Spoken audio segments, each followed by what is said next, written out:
I'm less expensive than somebody taking 5 times as long to get something done. Lack of leadership is expensive. Senior level people have to be senior level in thought, but also in action. So, Kathryn, you spent 20 years building other pharma ad agencies. You were out for a bit with twins, and when you came back, your ad agency called you and said, "Hey, we lost a bunch of the clients that you had gotten for us, but no worries, you can get it back for us." To which you said, "No, I'm gonna actually build my own agency and get them for myself." And so your agency, VUE, was born. Today, you guys work with over 24 brands. You have 35 full-time employees, and you have a pool of freelance talent that's over 300 people. So, Kathryn, tell us a bit about the moment that VUE really started to take off.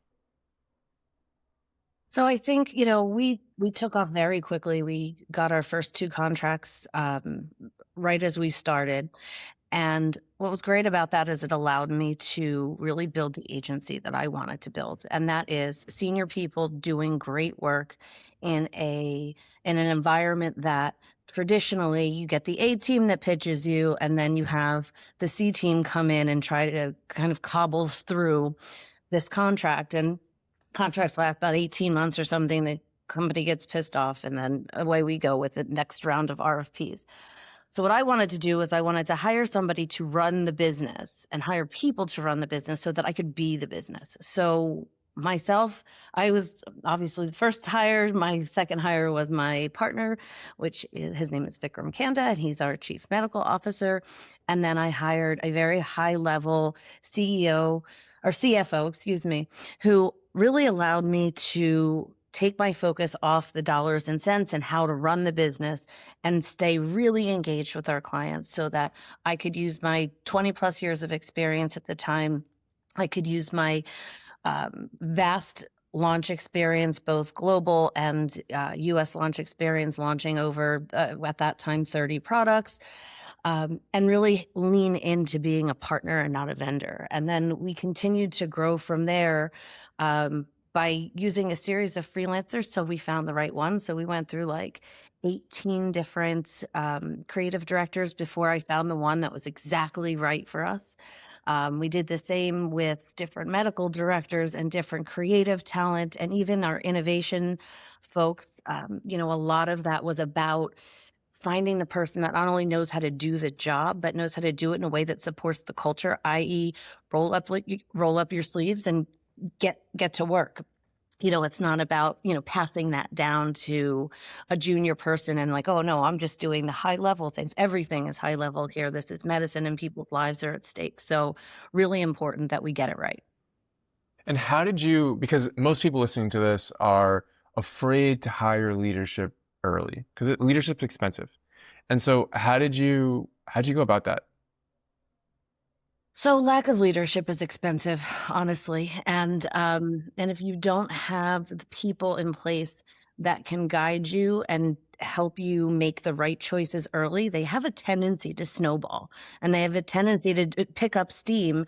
It's one thing when you're 3 or 4 people and you can just put a Band-Aid on something. It's another thing when now you need a tourniquet because you're bleeding out and things are all over the place and you don't even know where to go first. And I kind of call that whack-a-mole management, where you're just going towards whatever's popping up at you at the time. But when you have that strong leadership in place early, you have the right people keeping their eye on the things that are your blind spots. And that really allows you to lean into your business differently.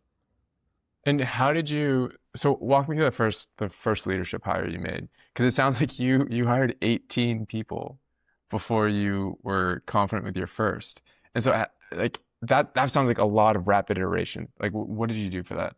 So we didn't hire the 18 people. What we really did is we tried them out in a project fashion. So we gave them a project, we gave them a specific challenge, and we worked with them closely over a period of time to figure out, we had a scorecard of like, what was their creative process? What was it like working with them? How was the work received? How do they present? How do they match our culture? All of those things. So we found people and moved through them quickly. And in some cases, it was a day or two. In other cases, it was a few months. But um, early on in that first year, we had a lot of people and we were trying a lot of different things to truly find that right match. So if so, some let's say someone listening to this is looking for their a leadership role, Hmm. because heck, leadership's expensive. Um, it's project based, and go through as many as quickly as you can so you can see what good looks like. Is that kind of like Yeah, the idea? that's a pretty good way of stating it. Where we always start are what are the core tenets of the company and what is the vision of the company and what is our agreed upon core values. And then you track and match to make sure that because ultimately you want that person to be doing your bidding, right? Yeah, Like I needed these folks to understand exactly what I was trying to build so that they could make decisions as if they were thinking like me, not thinking like the way they want to run a business. If they want to run a business, they can start their own business. But if I'm going to run the business, then I need them and all of the people that are making decisions to be able to make decisions that I would make. And it always leads with empathy and leads with kindness. It's all of those things that starts to build the culture, but also really makes up the network of how people behave in the agency. got it, got it. And did the process change at all for, so you had a creative director, a medical director, and I think, correct me if I'm wrong, you guys recently hired a chief data officer too. Is Chief, that process, what's that? the chief innovation officer. Yep. Innovation officer. Got it. Did that process change for the chief innovation officer? Like, what did that look like for each leadership role? So, that's a great question. In this instance, I actually knew him from a past life. And we had had a couple of different folks that were, that we had tried. And innovation is a tough thing as it means something a little bit different to everyone. Um, but I think really what it came down to is I was excited when he reached out, the chief innovation officer that we have now reached out to me, said, "Hey, listen, I'm looking for my next thing. I'd love to do this." And I knew him from 10, 15 years prior. We caught up and it was just such a natural, how sometimes you talk to someone that you haven't talked to in a long time and it feels like you just talked to them yesterday.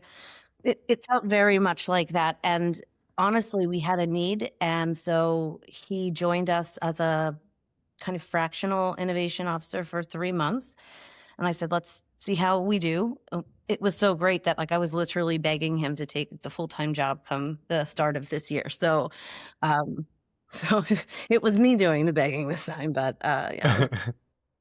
That's awesome. So you guys do, because you're structured in a very interesting way that it sounds like you like to emphasize senior leadership Mhm, as opposed to kind of the junior folks. mhm. Um, and you get to that spot by iterating quickly, almost like a product, a startup, right? Yeah, yeah, yeah. Um, yeah. And so how did you land on, I think we talked about this a little before recording, but how did you land on the senior first model?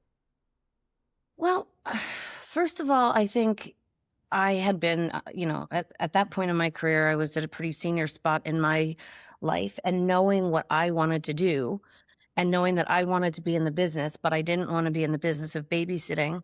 Um, I knew that I had to have people at my level in each one of the categories that I needed in order to bring things forward.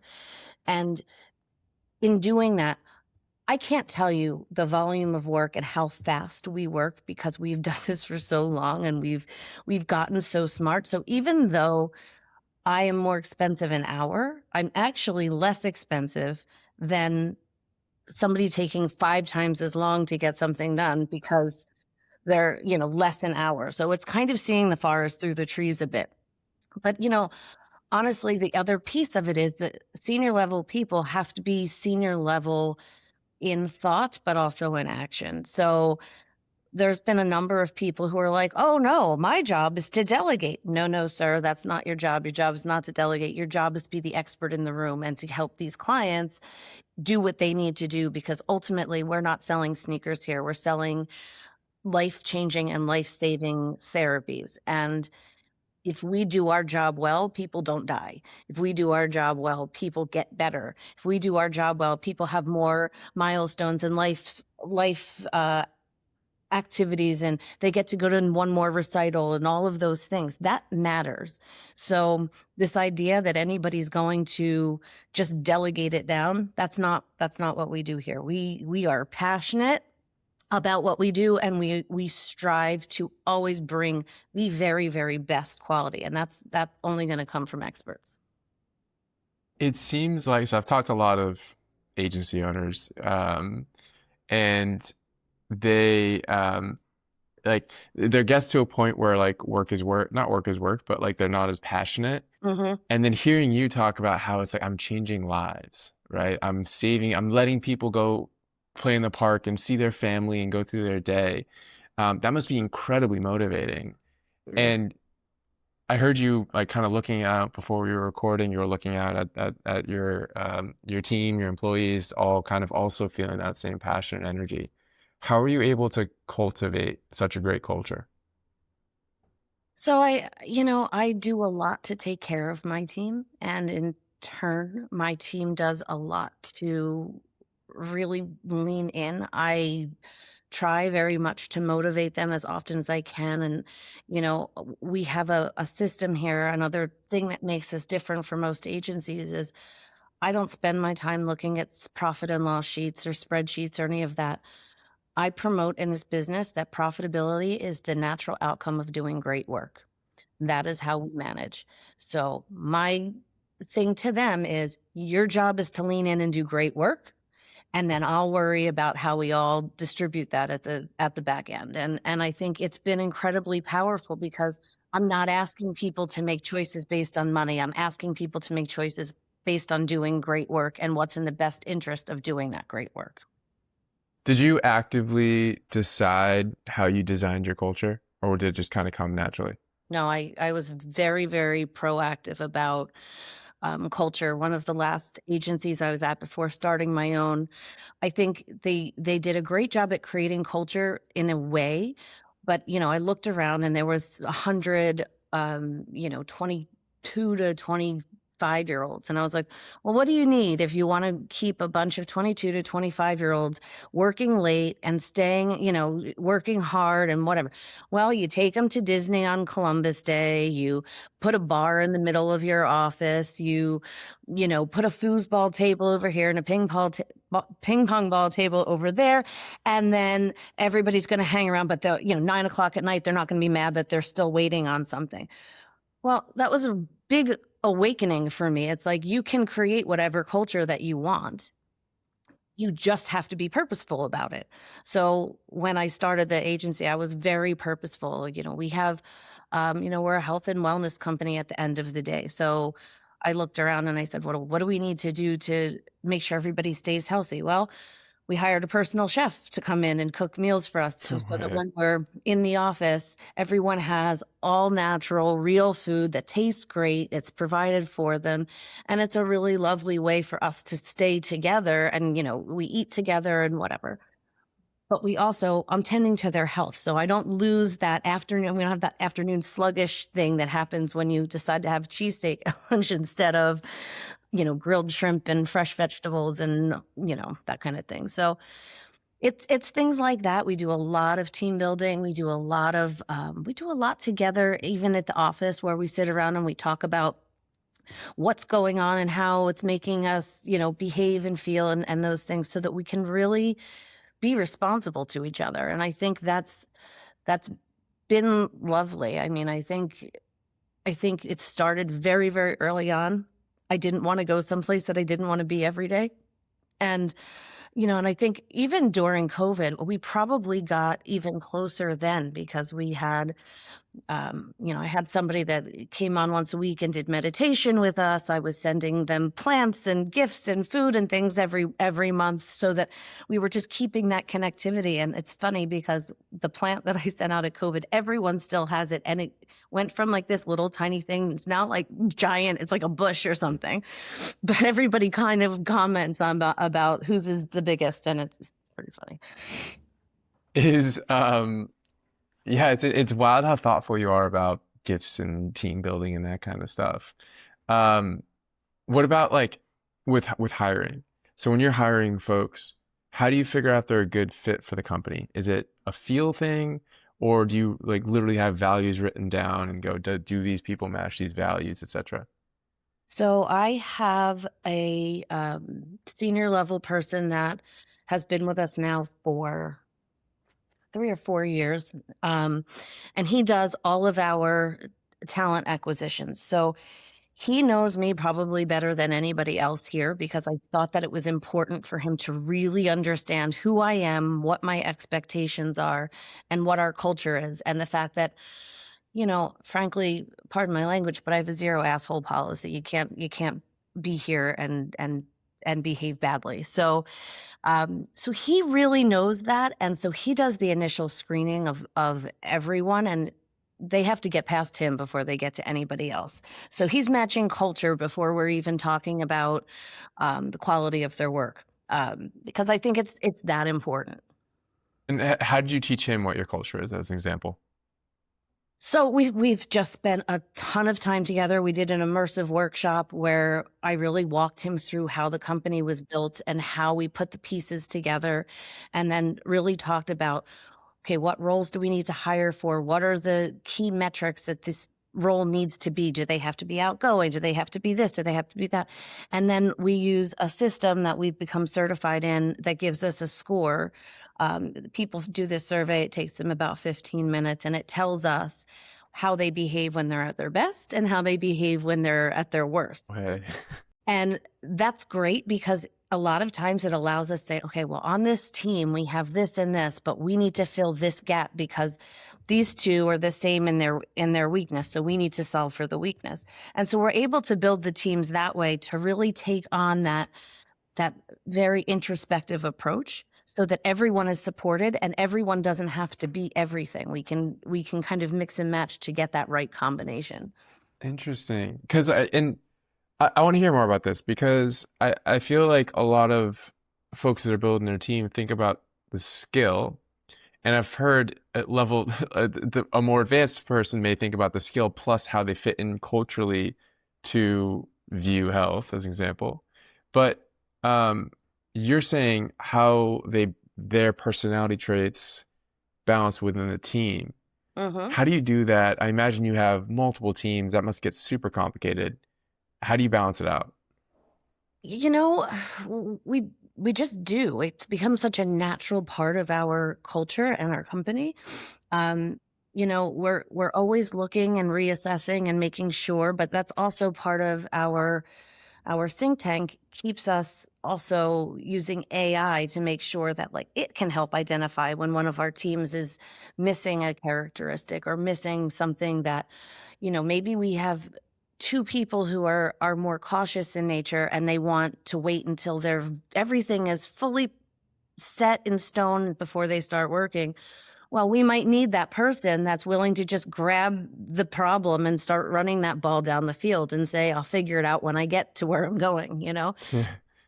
And that allows for the check and balance in place too. So you have the cautious person is like, well, wait a minute, did we think about? And the other person is running down the field saying, yeah, I'll get to that later. But somebody's behind them sweeping up the mess. Yeah, interesting.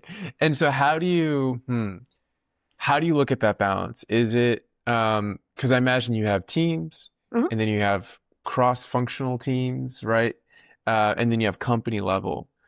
Are you guys set up in terms, and before I ask that question, a better question is how are you guys set up? Is it like a pod per client, or what's your structure? So we have a pretty flat structure.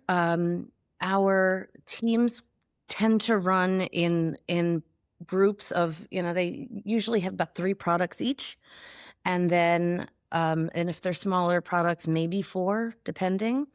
Um, and then they have the people that they work with kind of on all of those projects. So from your project manager to your creative to your writer to your medical person. So we look at them from a pod perspective, and then we look at them across the agency. Got it. Okay, so you have So you look at stuff not at the account relationship level, but at the product level, because I imagine each account has multiple products. So you create your pods, and a pod, or whatever term you'd like to use, I imagine has a, do you have a form of a relationship person, like an account manager or some equivalent? Okay, so you have a product matched to an account manager who handles the relationship, and then the back end, there's the full pod skilled team. So you have the creative, project manager, etc. Yes. And then that's multiplied by, and each pod probably has 3 or 4 products, it sounds like. Yes. Yeah. Correct. Got it. And so then these pods, say you have how many pods? 30, 40 people, so 5 to 7 pods. About, yeah, I mean, I think we have 5 right now. I think Right. up there and look. Quick check. Yeah, roster check. Okay, so 5 pods. And so then what you do is when you're hiring folks, you look at, I imagine you look at what are the skill gaps we need to fill. Mm-hmm. But then after you looked at the skill gaps, you look at within the pod, what are the personality traits that support each other? And then you also look at how does the person's traits all align with the values and mission of the company?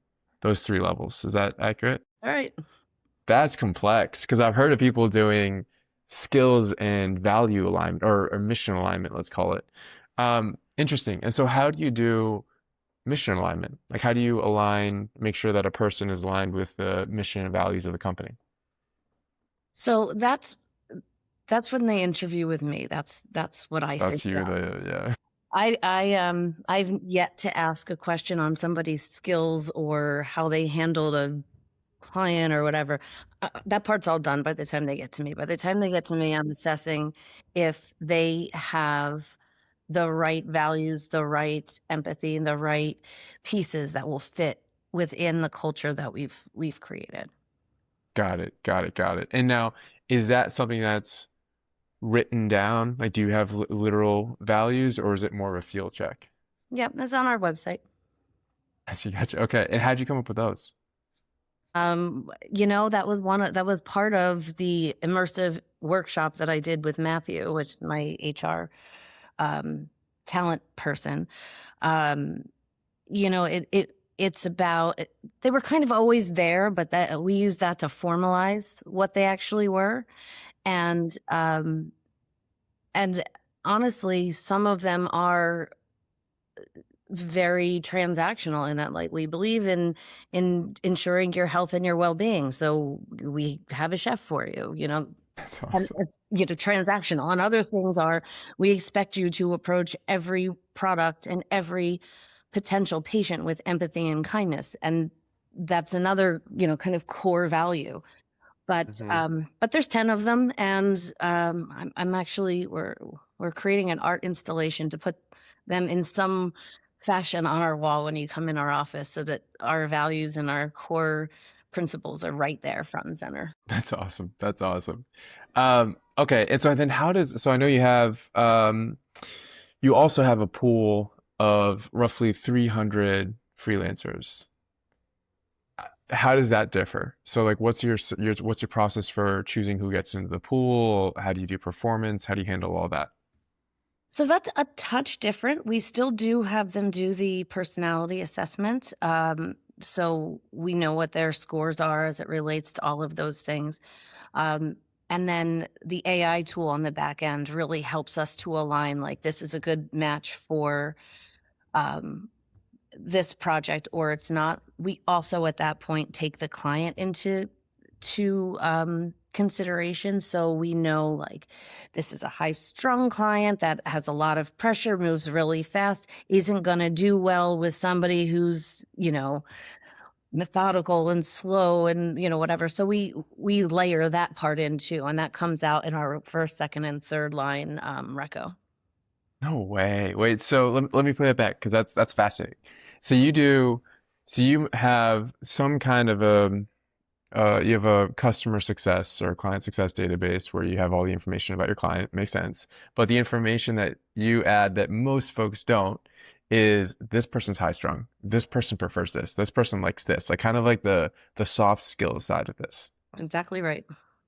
And then, so you have that, and then because if say this person's high strung, um, you also have that same information on your freelance pool.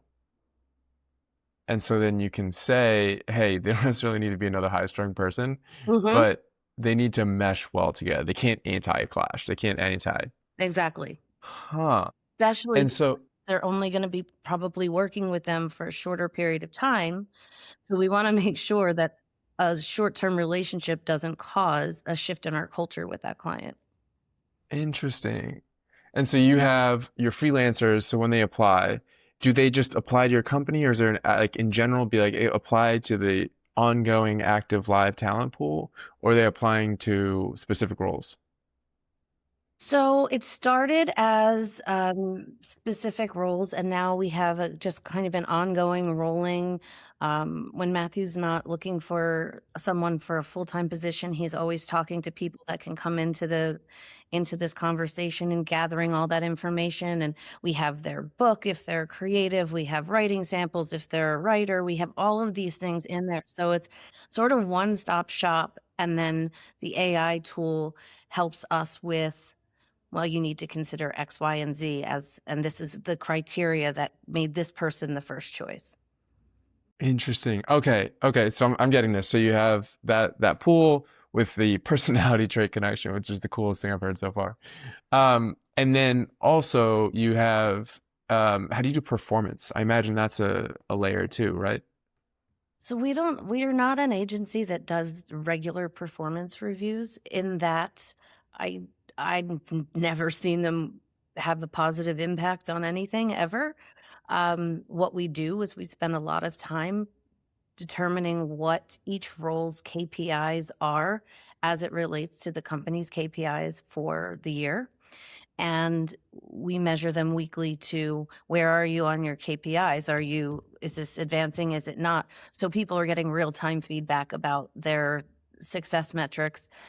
No one should have to wait till the end of the year to find out that they did a lousy job all year. I mean, that's just silly. So Yeah. And so how do you know? So then if you're trying to match a client with a freelancer, um, you've got the personality level and then KPIs. How does that play into the matching process? Like, do you have to hit a minimum, basically, or So the KPIs in that instance would be very project specific, which is project completed to 100% client satisfaction, on time and on budget. That's the KPI metric that we use for our got talent. it, got it, got it. That makes sense. That makes sense. Um, well, cool. I'm glad we chatted because this is a very unique unique model where it's senior for first, so you get amazing quality, but then very personality driven, which Mhm. I like a lot. That's awesome. Um, and so, Kathryn, where can people find you? So we're on LinkedIn all the time to putting thought leadership content out there. So at VUE Health or vuehealth.com. Kathryn Wilson on LinkedIn as well. And happy to, I joke all the time, I'm the most accessible person on the planet. So you can text me, you can write me, you can smoke signal. I'm flexible. That's awesome. That's awesome. Well, amazing. It's been great chatting, Kathryn. Absolutely. That's good. Cheers. Take care.